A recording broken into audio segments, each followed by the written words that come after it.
Rod, Reel and Fist is a TTRPG from 2019 made by Richard Kelly and a rather large assortment of, I'm sure, quite lovely people.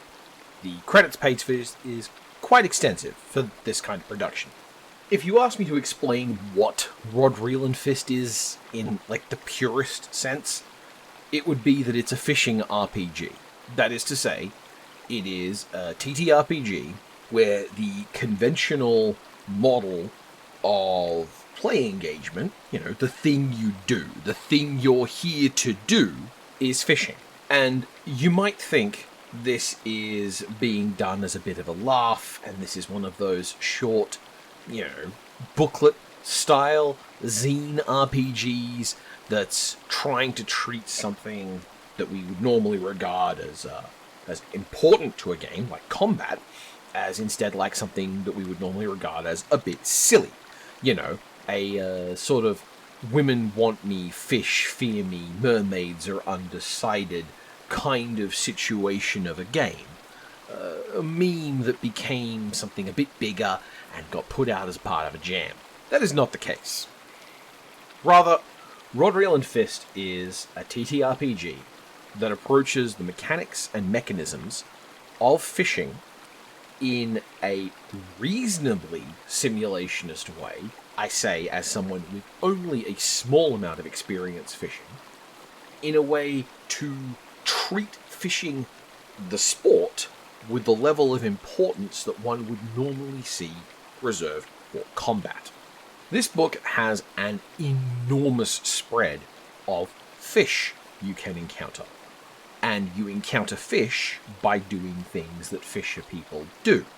You wait by good locations. You move through areas trying to find things that are relevant to the type of fish you want. You learn the lay of the land. You endure. Endurance is very important. You don't necessarily rush. You're trying to make good judgment calls. And all of this, again, may sound like a joke. But I promise you, even if it is funny, Rod, Reel and Fist is not trying to tell you a joke with its fishing system. Something I really want to impress on you if you come to me for game advice is that the choices you make in making your game are choices. Which sounds a little tautological, but it mostly matters in that there are things you do when making games that you might not even think of as being choices, that they are somehow inherent to gameness. I have seen numerous people bring to me prototypes for a game where they have an interesting idea or a fiction they want to express or a game type or a player type they want to service, but still fundamentally started from the position of a roll and move game, a bit like Snakes and Ladders or a bit like Monopoly. This can persist even after I tell them explicitly do not use either of those games as your templates for making games. What you are including in a game, as a matter of course, is stuff you choose. And this means that there is serious thought worth considering about what your game is about. A lot of analyses of Dungeons & Dragons will point to the fact that this game can be very simply a colonialism loop, where you go to a new location, find people you don't know in a situation that seems to have been static, kill them, take their stuff, and profit off what you took. And repeat, and repeat, and repeat. That is definitely a model, and it is definitely a thing some versions of the game, as presented, explicitly want, because they think of that as good.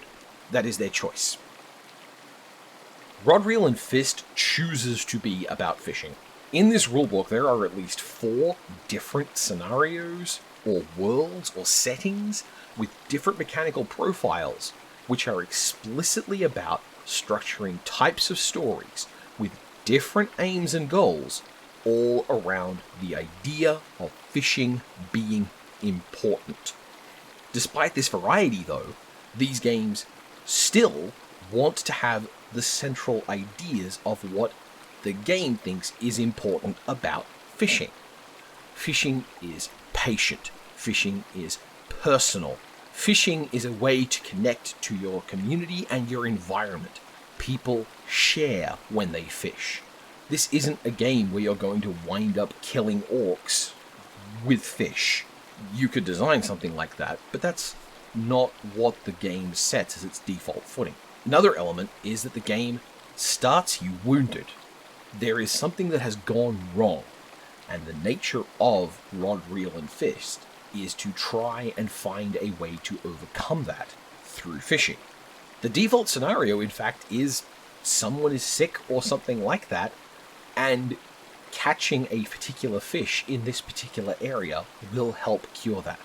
It might not, it might. There are a lot of stories, if you are in the particular space of, as it were, fishing media, where you will in fact have a resonance and you're like, oh yeah, I know that story, that kind of story. People tell that story. For myself, I can't believe it, but I actually have memories of a series of books called The Sugar Creek Gang, which I do not recommend. They aren't great books.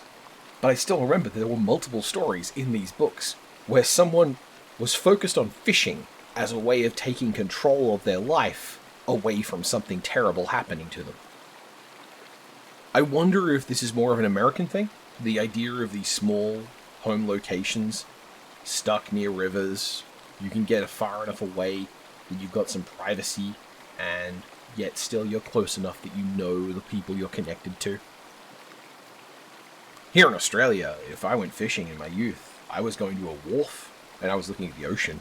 I was watching sea pelicans and I was seeing people come up with their cars and parking in the car parks near the big public trays where you could gut your fish. Fishing is very important to Australia. Fishing is very important to my family. There are elements of the story and the things that Rod, Reel, and Fist care about that resonate with me quite clearly. And that's why I find it very hard to reconcile the way in which this game is funny with the idea of it being a joke. Because there is a sincerity and a heart to anime adventures through fishing game mechanics. I mean, I hesitate to simply say, hey, this is really good, because I haven't played it. It could really bog down, it could get boring. It could not be like the type of fishing I'm used to, or the type of fishing you're used to. I was never good at fishing. I would sit next to my dad and wet some bait, then bring it in and wet it again, and bring it in and wet it again. I was not the catching person. I remember being really cold mornings because that's the only time you could fish. Maybe this game doesn't capture that feeling, and that's because it's not trying to. What it's trying to capture is a feeling of rural 90s Japan, focusing on fishing adventures in places that are connected to a larger society, but still largely controlled amongst themselves. Places that sustain themselves. Places where, you fish. So, I have a lot of affection for this game. It's got heart. But, okay. I've said before that I want to be cruel with purpose, and I want to be kind with intention. And I'm trying to be very kind to this game. I want you, if anything about this game seems interesting, to go check it out. It is an interesting game, and because of the type of encounters it wants you to have, it can have this deep bench of, as it were, monster design that is extremely specific to particular types of fish and particular types of fishing stories and one that got away style stories and types of characters that you can play in this space, including, amazingly, noodlers and plucky animal sidekicks. So I do not seek to bring this criticism to bear in a way that is meant to make anyone feel bad. But Rod, Reel, and Fist has one of the most terribly edited tables of contents I've ever seen in an indie TTRPG. What you have been watching, for longer than you might have expected, is me scrolling through just the table of contents. I understand this is how things can be when you're doing things as a limited crew. I'm not trying to make anyone who did the work feel bad, but there are a lot of ways to improve on this and make this game more accessible with different levels of layout and different ways of formatting and presenting the sections. So, if you're ever wondering if the games that do spend money on layout and visual aesthetic elements are, getting their money's worth, absolutely. It is definitely a thing that makes the game more accessible and more easy to read. Consider it sort of like interface development, like you would if you were needing to develop a new peripheral for a type of game. Your book is a controller, and you want to make sure that it sits in the hand and in the mind well. Yeah, I think that's it. Go check out Rod, Reel, and Fist. It's pretty interesting.